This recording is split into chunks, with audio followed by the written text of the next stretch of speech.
지난 16일 새벽 3시 무렵 아파트 한 세대에서 난데없이 돌이 떨어진 사고가 발생했습니다. 돌이요? 사고 이후 매일 불안과 걱정을 안고 지낸다는 집주인, 그 현장은 어떤 상황일까? 제작진 집으로 직접 찾아가 봤는데요. 집 한가운데. 육중한 소리와 함께 뻥 뚫린 거실, 천장 아래로 떨어진 돌은 이렇게 거실에 자리 잡고 있는 상황. 집주인은 그날 새벽을 잊지 못한다고 하는데요. 얼마나 당황스러웠을까. 포탄이라도 맞은 듯 여기저기에 흔적을 남긴 시멘트 덩어리. 만약 아래에 사람이 있었다면 자칫 큰 사고로 이어졌을지도 모릅니다. 거실을 휩쓴 콘크리트 덩어리를 측정해보니 그 크기는 무려 길이 60cm, 폭 30cm로 12kg에 육박하는 커다란 돌덩이였습니다. 중하네요. 이 집 천장에서 떨어질 거라고는 전혀 상상도 할 수 없었다는데요. 하지만 그날 새벽 천장을 뚫은 돌덩이, 집주인은 그날 이후 작은 소리에도 불안하다고 합니다. 그렇다면 천장 내부는 어떨까? 언제부터 쌓였는지 알 수 없는 크고 작은 시멘트 덩어리들이 가득한 상황. 심지어 콘크리트 벽면이 분리되어가는 모습은 위험해 보이기까지 합니다. 균열도 보이고요. 혹시 해당 세대만의 문제인 걸까? 이 천장을 뚫고 시멘트 덩어리가 떨어진 이유를 찾기 위해서 아파트 곳곳을 살핀 제작진. 오랜 흔적이 느껴지는 콘크리트 벽면 균열부터 건물 외부에 노출된 철근이 아찔하게 느껴지는데요. 알고 보니 해당 아파트는 1970년에 준공돼 올해로 55년째. 상당히 오래된 아파트인데요. 아주 오래됐어요.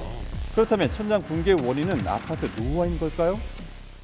세대내 천장에서 돌이 떨어지는 일이 흔치 않다는 이야기에 현장으로 직접 전문가를 모셔 이야기를 들어봤습니다. 철근 상태에서 녹이 보이잖아요.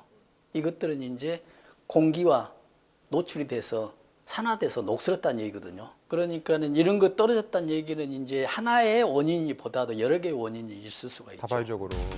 녹슨 철근이 팽창하면서 콘크리트 일부가 떨어지는 등 복합적인 원인에 의해 분리되기도 한다는데요. 작년 하반기 아파트 바로 옆 공터에 공용 주차장을 만드는 공사를 진행했는데요.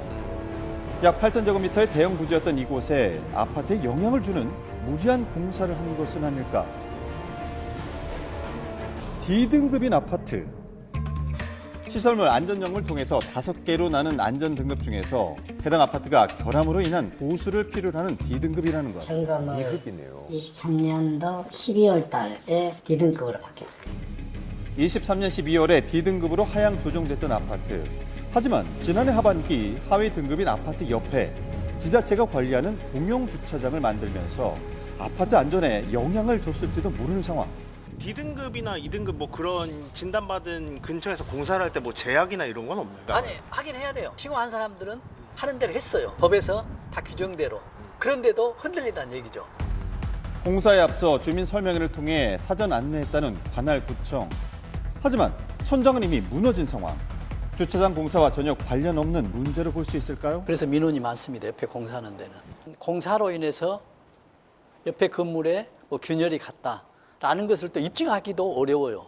그렇다면 제도는 어떻게 개선돼야 할까요? 오래된 건물에 대해서는 어떤 제도가 더 꼼꼼해져야 된다는 얘기죠. 고위험도별 건물 주변에 공사해야 되는 것에 대해서는 안전 관리가 더 철저히 하도록 이 제도 개편이 좀 필요하다.